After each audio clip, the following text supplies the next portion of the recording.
우리 다 함께 11월의 말씀 골로새서 3장 15절 말씀을 암송하시면서 하나님 앞에 예배자로 나아가시겠습니다. 그리스도의 평강이 너희 마음을 주장하게 하라. 너희는 평강을 위하여 한 몸으로 부르심을 받았나니 너희는 또한 감사하는 자가 되라. 아멘. 찬송가 559장 사철의 봄바람 불어있고 우리 하나님이 원하시는 하나님의 가정, 여호와를 경외하는 가정이 되기를 소망하며 함께 찬양하시겠습니다.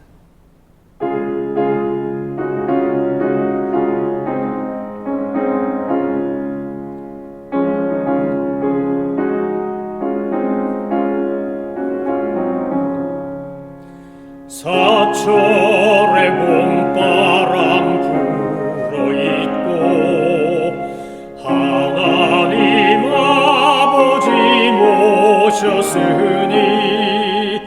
믿음의 반석도 든든하다. 우리 집 즐거운 동산이라. 고마워라 임마누엘, 예수만 섬기는 우리 집. 고마워라 임마누엘, 복되고 즐거운 하루하루. 어버이 우리를 보이시고 동기들 사랑에 뭉쳐있고 기쁨과 서름도 같이 하니 한간의 초가도 천국이라. 고마워라 임마누엘, 예수만 섬기는 우리 집. 고마워라 임마누엘, 복되고 즐거운 하루하루. 아침과 저녁에 수고하여 다 같이 일하는 온 식구가 한 상에 둘러서 먹고 마셔. 여기가 우리의 낙원이라. 고마워라 임마누엘, 예수만 섬기는 우리 집. 고마워라 임마누엘, 복되고 즐거운 하루하루. 하나님께서 오늘 우리에게 주신 말씀은 골로새서 3장 18절부터 21절까지의 말씀입니다. 골로새서는 에베소서와 쌍둥이 서신이라고 할 정도로 그 구성이나 내용에 있어서 강조한 것에 있어서 매우 비슷한 것이 많습니다. 특별히 크리스찬 라이프, 그리스도인의 삶에 대한 부분을 이야기할 때 보면 에베소서와 골로새서는 마치 손바닥 두 개가 이렇게 부딪혀 소리가 나는 것처럼 짝을 이루고 설명하고 있는 내용이 많습니다.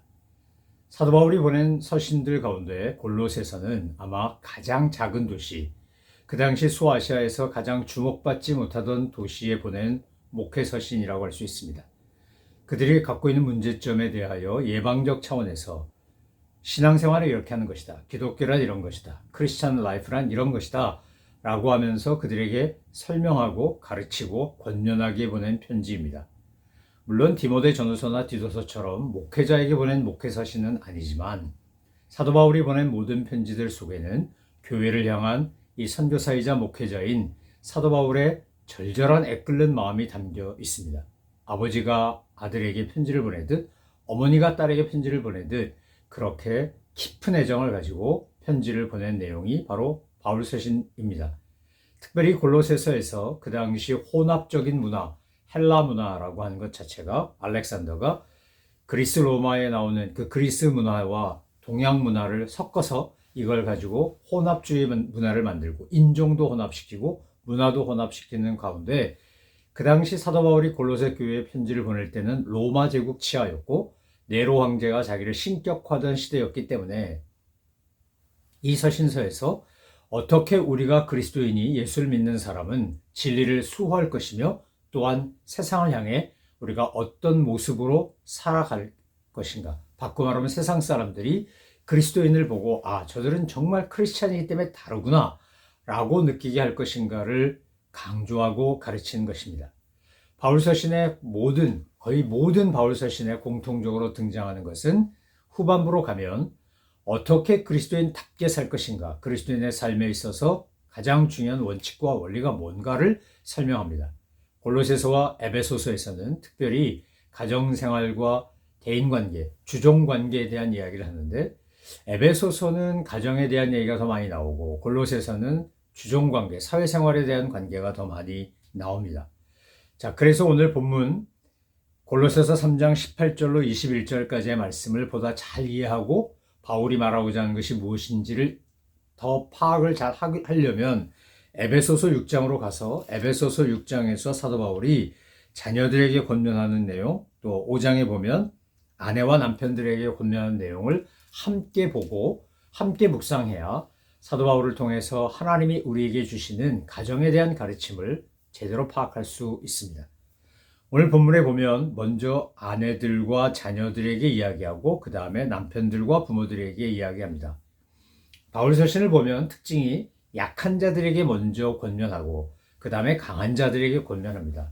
이 순서가 바뀌면 어떻게 됐을까라는 생각을 가끔 해보기도 하는데 바울이 이렇게 약한, 힘이 없고 연약하고 약자 쪽에 있는 사람들에게 먼저 권면한 이유는 그들이 그런 걸로 인하여 피의식을 갖지 않고 소위 을의 고민, 을의 아픔 이런 거에 사로잡히지 않고 갑을 관계에서 이 갑을 관계를 떠나 동등하게 하나님 앞에서 창조된 그런 동일한 인격체이고 동일한 가치를 가진 존재인데 내가 아내라면, 내가 자녀라면, 내가 종이라면 먼저 이렇게 하는 것이 옳다라고 가르치는 겁니다. 동시에 강자라고 할 수 있는 갑의 입장에 설 수 있는 남편, 부모, 상전에게도 또한 아주 강력하게 사도 바울은 그들을 업수여기거나 천대하거나 괴롭히지 말고 하나님의 형상대로 지어진 피조물이고 존귀한 존재로 알고 그들을 사랑하고 돌보라고 권면합니다.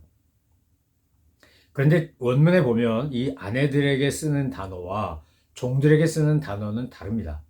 아내들에게 뭐라고 말합니까? 아내들아 남편에게 복종하라. 이는 주 안에서 마땅하니라. 이렇게 되어 있습니다. 복종이란 말이 요즘 현대사회에서 굉장히 거부감을 일으키기 쉬운 용어입니다. 그런데 성경 분명히 우리에게 이야기합니다. 아내들아 남편에게 복종하라. 이것이 주 안에서 옳으니라.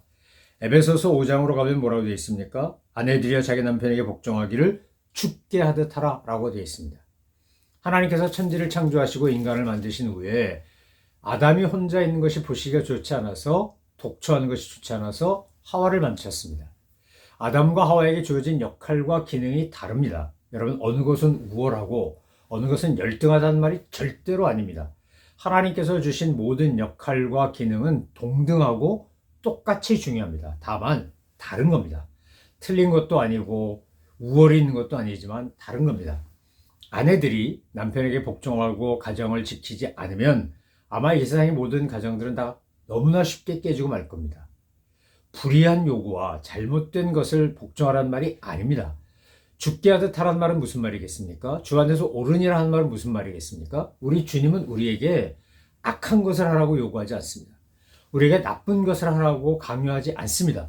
주님이 우리에게 뭔가를 하라고 요구하시고 이렇게 하라고 하는 모든 것들은 다 먼저 내가 좋고 내가 속한 공동체가 좋고 내가 속한 사람들이 관계 맺는 사람들이 유익한 것입니다.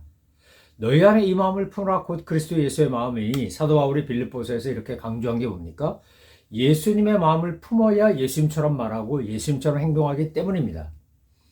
오늘 주 안에서 아내들이 남편에게 복종해야 될 이유는 하나님이 세우신 가정을 아름답게 하나님의 가정으로 세우기 위함입니다.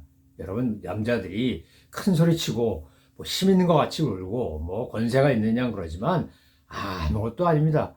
사실상 남자들은 어머니 품 안에서 놀다가 어머니 치마폭에서 놀다가 그 다음 아내 치마폭에서 놉니다. 내가 어떻게 하느냐. 예전에 이제는 세상을 떠났는데 유명한 여배우가 광고한 그 광고 아직도 제가 기억합니다. 남편은 아내하기 나름이에요. 이런 광고였습니다. 무슨 텔레비전 광고인가 뭘 하는데 그렇게 해서 남편 좋아하는 스포츠 녹화해놓고 경기 녹화해놓고 남편한테 탁 틀어주고 뭐 이랬던 것 같습니다. 제 기억에. 그런데 그 멘트 남편은 아내하기 나름이에요가 정말 맞는 말입니다. 여러분, 아내들이 어떻게 하느냐에 따라 가정이 행복할 수도 있고 불행할 수도 있습니다. 가정에 질서가 있을 수도 있고 없을 수도 있습니다. 똑똑한 여자분들이, 똑똑한 아내분들이 어쩌면 덜 똑똑한 남편들을 복종하고 섬김으로 말미암아 그들이 위대해지게 만드는 겁니다. 우리 옛말에도 평강공주가 바보 온달을 장군 만들었지 왕자 온달이 바보 평강을 공주 만들었습니까? 그런 거 없습니다. 하나님께서 왜 바울을 통하여 아내들에게 먼저 남편에게 복종하라고 했을까요? 하나님이 아내들에게, 여성들에게 주신 특별한 뛰어난 감수성과 지혜가 있습니다. 남편들에게, 남자들에게 주신 용맹함과 관용과 이런 것들이 있다면 여성들은 지혜롭고 또 냉철하고 이런 뛰어난 면이 있습니다. 하나님이 인간을 창조하실 때 남자와 여자를 다르게 창조하셨고 남자에게 준 특징이 있고 여성에게 준 특징이 있습니다. 남자의 강점이 있고 여성의 강점이 있습니다. 그래서 아내들에게 먼저 복종하라고 사도 바울은 그렇게 권하는 겁니다. 그 당시 로마 시대 때는 얼마나 성적으로 물러나고 가정이 엉망진창이었는지 모릅니다. 남편대로 아내 있고 첩 있고 뭐 애인 있고 별의별 짓 다 하고 아내들도 아내들대로 그렇게 하고 아주 성적으로 물러났을 뿐만 아니라 이런 자유분방함이 일종의 멋인 양 그렇게 살아가던 세상 아니었습니까? 혼합주의가 들어오면서 특히 영지주의 같은 것은 뭡니까? 영은 선하고 육은 악하다. 그러니까 육을 지나치게 금욕시키든지 아니면 육으로 짓는 어떤 죄든지 그건 상관없다는 겁니다. 원래 악한 거니까. 원래 생긴 게 그런 거니까. 이런 식의 잘못된 가르침이 골로새 교회 안에 팽배 있었다는 겁니다. 그래서 세상이 어떻게 돌아가든지 간에 가정은, 그리스도인의 가정은 이래야 된다고 말합니다. 그래서 아내들에게 복종하라고 이야기합니다. 그런데 남편들에게는 더 길게 이야기합니다. 뭐라고 되어 있습니까? 남편들아 아내를 사랑하며 괴롭게 하지 말라. 여러분, 왜 사도 바울이 아내들에게는 복종하라고 한마디 했는데 남편들에게는 아내들을 사랑하고 더 나아가서 괴롭히지 마라 이런 얘기 했을까요? 남자들이 괴롭혔기 때문입니다. 여기서 사랑하라는 말은 에로스가 아니고 아가페입니다. 하나님이 우리를 사랑하는 것처럼 사랑하라는 거예요. 남편들이 아내들을 그렇게 사랑하면 존대하고 위해주고 배려하고 그리고 품고 격려하고 용기를 주고 이러는데 어느 아내가 복종을 안 하겠습니까? 아내들을 괴롭힙니다. 특히 한국 남자들, 한인들 중에서 그런 분들이 많고 한국엔 더 많고 정말로 내가 남자야 이러면서 내가 아버지고 남자야 이러면서 매우 폭력적이고 언어나 행동이나 실질적으로 폭행까지 일삼는 그런 남자들 너무 많습니다. 너무 많았습니다. 지금도 많을 겁니다. 여러분, 좀 힘있고 돈 있으면 성적으로 얼마나 물러나고 정말 엉망진창으로 사는지 모릅니다. 그래서 한국에선 바람핀다 이렇게 이야기했는데 그런 가정, 그래서 정말 배다른 자식들 낳고 이런 사람 너무 많았습니다. 괴롭히는 겁니다. 여러분, 때리고 욕하는 것만 괴롭히는 게 아니라 아주 교묘하게 남편들이 아내를 매니플레이트하고 못살게 굴어도 이거 잘못하는 겁니다. 바울은 그거 하지 말라는 겁니다. 오늘 우리 남편들이 정말 권위를 가지고 아내들에게 존경을 받고 사랑을 받으려면 내가 먼저 사랑하고 내가 아내를 괴롭히는 게 아니라 위해줘야 합니다. 내가 아내를 배려하고 내가 아내를 존중하고 내가 아내를 돌보고 내가 아내를 위해서 애쓰겠다고 하는데 어느 아내가 감동하지 않고 어느 아내가 정말 스스로 자발적으로 복종하지 않겠습니까? 여러분, 강한 자의 덕은 뭐냐? 강한 자의 덕은 먼저 하는 겁니다. 내가 먼저 섬기고 내가 먼저 나누고 내가 먼저 베풀고 내가 먼저 돌보면 상대는 감동하고 따라오게 되어 있습니다. 사도 바울은 약자에게 먼저 권면하지만 강자에게 그보다 훨씬 세게 강조합니다. 강하게 강조합니다. 아내를 사랑하고 괴롭히지 말라. 아내에게는 남편 괴롭히지 말라 이런 말 없습니다. 아내들에게는 복종하라고 했지 남편을 괴롭게 하지 말라 이렇게 안 합니다. 그런데 남편들에게 아내를 괴롭히지 말라라고 이야기합니다. 그럼 괴롭혔기 때문이라는 겁니다. 사랑하는 남편 여러분, 아내 사랑하십시오. 아내 괴롭게 하지 마십시오. 연세가 드시고 이제 나이가 좀 먹어서 세월이 가서 할아버지 할머니가 됐는데 제가 옆에서 보기에 참 딱하고 민망한 경우는 할머니들이 할아버지를 막 냉대하고 천대한다고 느낄 만큼 막 막대하는 거 볼 때 전 너무 속상하고 화가 납니다. 그러면서 동시에 이런 생각합니다. 저거 자업자득 아닌가 혹시? 저거 혹시 젊어서 잘못한 거 지금 안 갚음 당하는 거 아닌가? 뭐 우리 옛말에 이빨 다 빠진 다음에 두고 봐라. 내가 그냥 콩 요리만 해줄 거야. 그것도 딱딱하게 해가지고 그냥 씹어먹지도 못할 정도로 뭐 이런 우스갯소리처럼 그런 얘기 있었는데 혹시 그런 거 아닌가? 지금이라도 잘하셔야 합니다. 지금이라도 남편들이 아내들을 깍듯하게 대우하고 존중해야 합니다. 아내들도 마찬가지입니다. 함부로 대하시면 안 됩니다. 말 함부로 하시면 안 됩니다. 표정 함부로 지으시면 안 됩니다. 깔보고 무시하고 막 천대하듯이 그런 표정 짓는 거 하나님 원하지 않습니다. 주님은 분명히 우리에게 가정의 부부의 관계에 있어서 아내는 복종하고 남편은 사랑하라고 가르쳤고 이건 우리가 반드시 지켜야 하는 것입니다. 그래야 그 가정이 하나님의 가정이 될 수 있습니다. 동시에 부모 자식 간에 관해서도 자녀들에게 먼저 이야기합니다. 자녀들아 모든 일에 부모에게 순종하라. 아내가 남편에게 복종하는 건 훨씬 더 센 겁니다. 자녀들이 부모에게 순종하는 건 아내가 남편에게 복종하는 것보다 좀 약한 겁니다. 왜 그렇습니까? 아내와 남편은 동등한 관계입니다. 서로 위하고 서로 사랑하기 때문에 한쪽에서는 주님이 우리를 사랑할 사랑하는 거고 십자가 달려 돌아가신 주님이 희생하는 것처럼 사랑하는 거고 한쪽은 복종하는 겁니다. 그런데 부모 자식 간에는 그렇지 않습니다. 훨씬 더 자녀들은 부모에게 영향을 받고 부모가 준 위로, 부모가 준 상처 이런 것들이 그들의 평생을 갑니다. 저도 자녀를 기르는 부모지만 가끔 저도 모르게 실수할 때가 있구나 돌이켜보면 그런 생각이 들 때가 있습니다. 아 이렇게 말하면 애가 상처받았을 텐데 내가 이렇게 행동했으면 애가 힘들었을 텐데 돌이켜보면 그런 시간이 없는 부모가 어디 있겠습니까? 나는 완벽한 부모야. 나는 정말 잘했어. 그렇지 않습니다. 우린 다 부족합니다. 그런데 내가 자녀로서 부모에게 순종하며 좋은 것을 배우지 못하면 내가 부모가 됐을 때 똑같은 것을 한다는 겁니다. 왜 하나님께서 바울을 통하여 자녀들에게 부모에게 순종하라고 했을까요? 물론 악한 부모, 나쁜 부모, 말도 안 되는 부모, 뭐 범죄 저지라고 하고 뭐 이상한 짓 시키고 그거 순종하라는 말 아닙니다. 그거에 대해서는 혈기 부리지 말고 조곤조곤 바르게 교정하도록 해야 되고 부모를 도리어 그러면서 막아야 합니다. 그런데 여기서 말하는 건 정상적인 가정 얘기하는 겁니다. 제대로 된 가정이라면 자녀들은 부모에게 순종해야 한다는 겁니다. 이것이 주 안에서 기쁘시게 하는 거라는 겁니다. 에베소서로 넘어가 보면 뭐라고 되어 있습니까? 자녀들아 주 안에서 너희 부모에게 순종하라. 이것이 옳으니라. 내 아버지와 어머니를 공경하라. 이것은 약속 있는 첫 계명이니 이로써 내가 잘되고 장수하리라. 이렇게 약속되어 있습니다. 10계명에서 제 5계명 뭡니까? 내 부모를 공경하라. 그리하면 내가 땅에서 잘되고 장수하리라. 그 말씀 아닙니까? 여러분 우리 하나님께서 모세를 통해 주신 율법이 얼마나 많습니까? 근데 그 중에서도 핵심 10계명을 보면 하나님에 대한 계명 1, 2, 3, 4계명 나오고 제 5계명이 부모님에 대한 계명입니다. 우린 누군가의 부모이기도 하고 자녀이기도 할 겁니다. 또 아직 부모는 안 됐지만 자녀인 상태에 있는 분도 있고 자녀가 없이 부모인 분도 있을 겁니다. 어쨌거나 우리가 자녀로서 하나님 앞에서 해야 될 건 뭐냐? 부모를 노엽게 하지 말고 그리고 기쁘게 하는 겁니다. 순종하는 겁니다.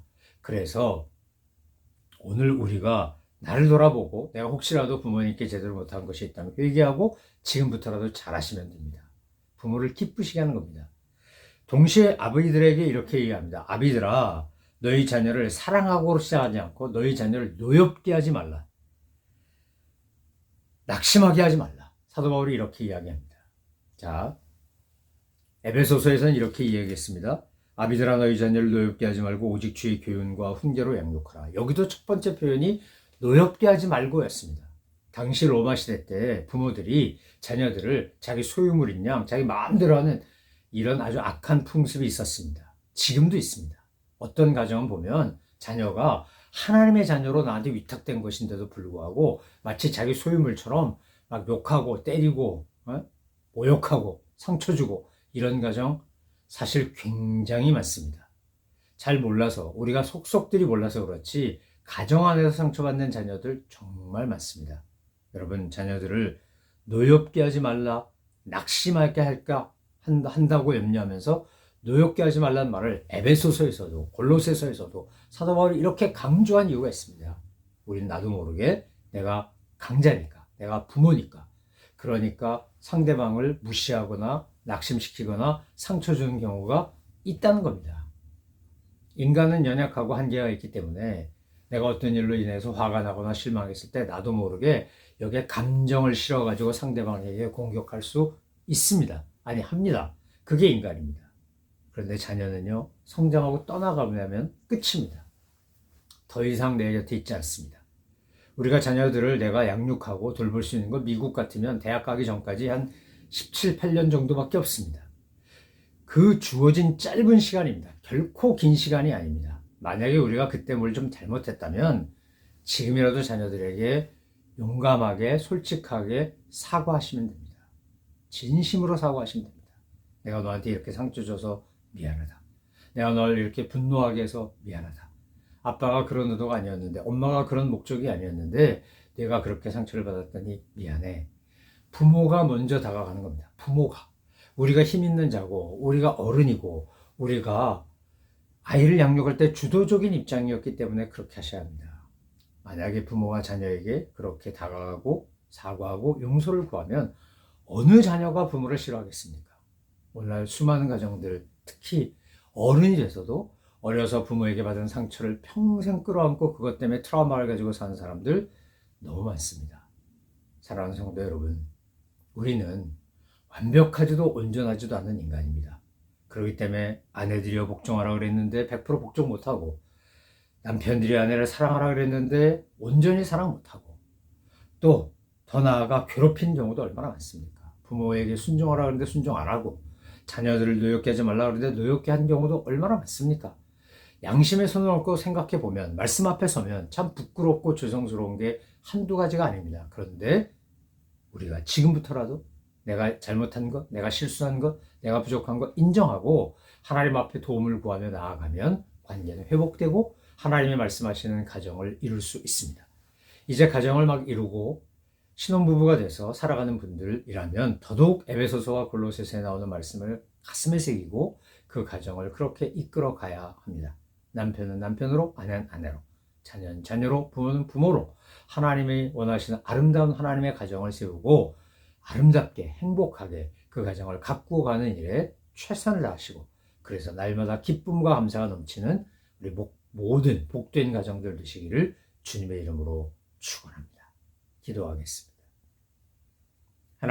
하나님께서 이 땅에 온 우주 만물을 창조하시고 인간을 지으신 뒤에 허락하신 첫 번째 공동체가 가정이었고 그래서 그 가정이 아름답고 행복하게 유지되기를 주님은 누구보다 바라시는데 사탄은 그것을 어떻게든지 깨놓으려고 부부간에 부모 자식 간의 관계를 깨고 서로 상처를 주고 상처를 받고 노엽게 하고 괴롭히고 그러면서 고통과 아픔이 갖도록 해서 가정이 천국이 아니라 지옥 같은 공동체가 되도록 사탄은 끊임없이 우리를 공격하고 있습니다.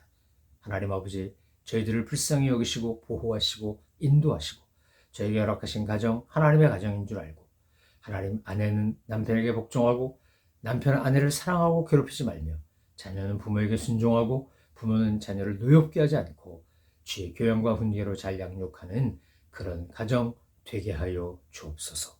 감사드리며 예수 그리스도의 이름으로 기도 올려옵나이다. 아멘. 하늘에 계신 우리 아버지, 아버지의 이름을 거룩하게 하시며 아버지의 나라가 오게 하시며 아버지의 뜻이 하늘에서와 같이 땅에서도 이루어지게 하소서. 오늘 우리에게 일용할 양식을 주시고 우리가 우리에게 잘못한 사람을 용서하여 준 것 같이 우리 죄를 용서하여 주시고 우리를 시험에 빠지지 않게 하시고 악에서 구하소서. 나라와 권능과 영광이 영원히 아버지의 것입니다. 아멘.